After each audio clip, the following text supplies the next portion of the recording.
Bueno, buenas, soy José Abel del grupo de quinto de mecánica en Repite para cálculo vectorial y vengo obviamente a presentar el trabajo de evaluación de la tercera unidad de cálculo vectorial.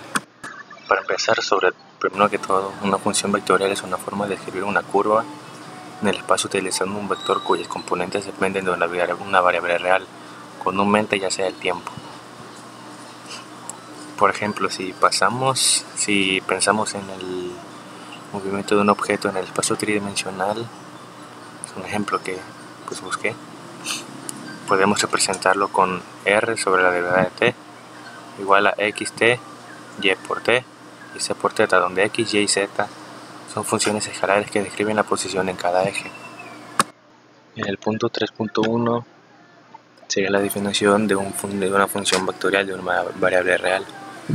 Una función vectorial de una variable real es una función que asigna a cada valor de su dominio, que es un subconjunto de los números reales, un vector en un espacio vectorial. Estas funciones se utilizan frecuentemente para representar trayectorias en el espacio, movimientos y fenómenos físicos. Tenemos un ejemplo. Una función vectorial en 3 dimensiones puede representarse como, y ya se la acabo de explicar hace un momento. Seguimos en el tema de límites y continuidad de una función vectorial. Estos nos permiten analizar el comportamiento de las funciones vectoriales en puntos específicos. Si las componentes escalares tienen límites y son continuas, entonces la función vectorial también lo es, también lo es, asegurando que no tiene que haber rupturas o saltos en la trayectoria de estos. Continuamos con la derivada de una función vectorial. Todo este tema que puse aquí nos describe cómo cambia de posición, su posición respecto al tiempo, proporcionando el vector tangente a la curva, y este vector es crucial para poder entender la velocidad y la dirección del movimiento a cada instante. El siguiente tema que sigue sería el 3.3, sería la derivada de una función vectorial. Y en esta básicamente se utiliza para calcular la posición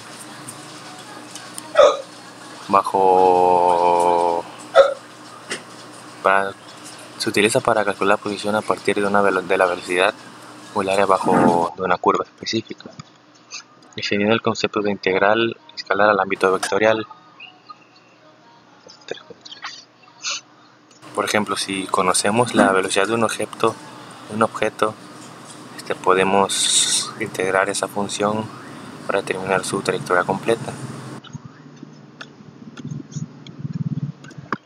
Para ya terminar con el conjunto de integración y derivación de las funciones vectoriales, seguimos con el punto 3.4 de la integración de funciones vectoriales. Esta se extiende al concepto de la integración de funciones escalares al ámbito vectorial.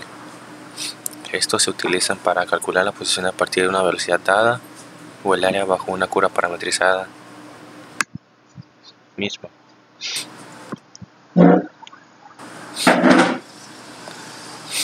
Aquí en este ejemplo que puse, de R por T igual a X por T, Y por T, Z por T, derivada de R por T sobre la derivada del T,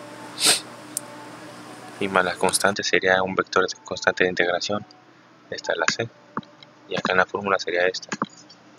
Este vector constante surge de la integración indefinida y depende de las condiciones iniciales del problema.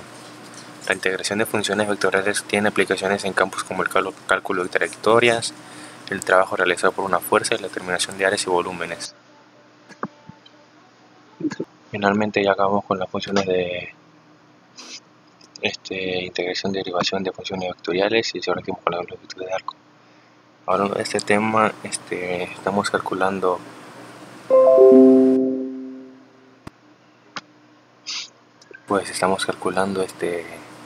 la distancia total recorrida a lo largo de una curva, y esta se realiza mediante la magnitud del vector derivada, que mide cómo se mueve el objeto a lo largo del tiempo. Ahora pasando al punto 3.6, vectores tangente, normal y binormal. Pues estas son herramientas fundamentales para analizar la geometría de una curva en el espacio. El vector tangente indica la dirección de la curva y el vector normal describe cómo cambia esa dirección. Y el vector binormal completa un sistema tridimensional ortogonal que nos permite comprender completamente la orientación de la curva. Finalmente terminamos con el 3.7, que sería el tema de la curvatura. Y a grandes rasgos, este tema o herramienta mide qué tan pronunciada es una curva en un punto específico. Esto nos ayuda a analizar cómo se veían básicamente las trayectorias, algo muy útil en diseño de carreteras. O sea, un rubro que se podría usar esta herramienta. Trayectorias orbitales, análisis estructural, ya sea en ingeniería civil o astronomía. No, astronomía no. Ahora voy a explicar el ejercicio que yo escogí, un ejercicio de Google sobre la derivada de una función vectorial.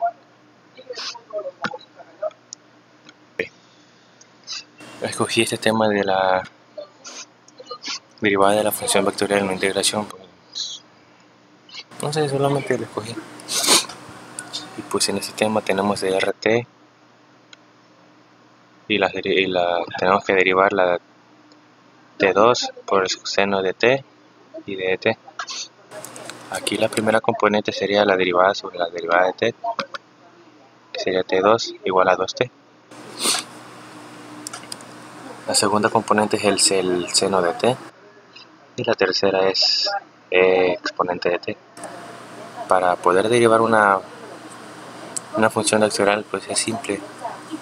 Solamente tenemos que derivar cada una de estas componentes de forma individual y solamente agregarlo ya al producto final sobre la R por T. Solamente adjuntarlos. Muy sencillo. Solamente es lógica para poder ir acomodando. Sabemos que la derivada de T2 es igual a 2T, solamente se cambian de exponente a multiplicador. La segunda, que sería el seno de T, sabemos que la derivada de seno de T es coseno de T, por lo tanto la derivada de esta componente se convierte a coseno de T.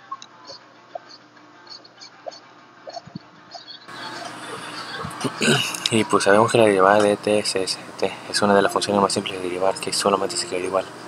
Por lo tanto, la derivada de esta componente pues se queda igual. Finalmente la juntamos para escribir la derivada de la función vectorial completa, que sería R', que sea por T, igual la juntamos las tres, 1, 2 y 3. 2T por coseno de T y con E derivada de T.